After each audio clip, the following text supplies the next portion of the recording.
Even my dad, he went to residential school in Lytton. He didn't know how to look after us.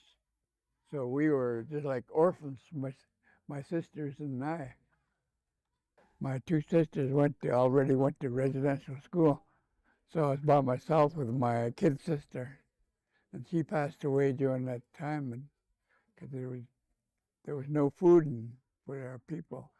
But anyways, I ended up in Brackendale, and the government was looking for me. They knew I was around Brackendale, I guess, but my grandmother wouldn't let me go. So every time the government people came, they hid me in the back of the house somewhere. So one time we was hiding in corn patch. I and Alec Williams were hiding in there, and they couldn't find us. They left, and finally they told my grandmother that I had TB, and she's going to get it if she doesn't give me up. So she gave me up to the government.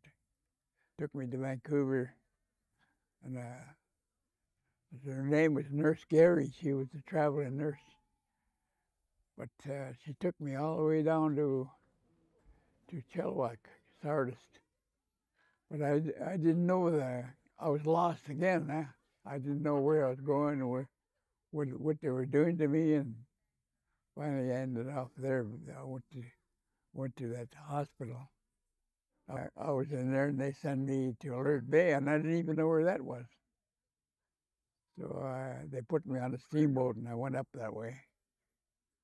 I got up there, and it was dark when I got there, and everybody was sleeping when I got into that school. You had a number. My number?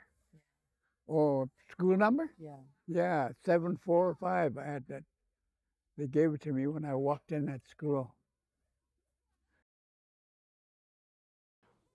So next morning, the kids were all around my bed, and I was talking Squamish to them, and they didn't understand me. None of them were Squamish. They were all from different reserves all around. But nobody knew what I was saying. They said I talked like a chicken. They didn't know. They never heard the Squamish language before. From there on, I stayed in there. I stayed there 1940 to 1949 when I got out of there. I was such a happy man because that school was wicked. You may look at it from the outside. What a beautiful looking school. But when you go inside, it's different altogether. Because the matrons and all that were inside there, they were pretty ugly. Got abused all different ways. Sexually abused, mentally abused.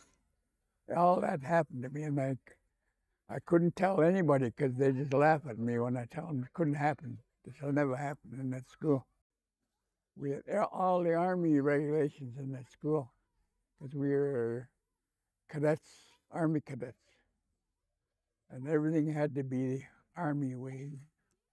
Polishing shoes and all that crap. And we had to march to church and raise flags. We had to learn to do that thing. I didn't know my mother was born there. That's where my mother was from. Didn't know that for the longest time. And I was baptized in that church, and I didn't know about that. See, that's how far we got taken away, huh?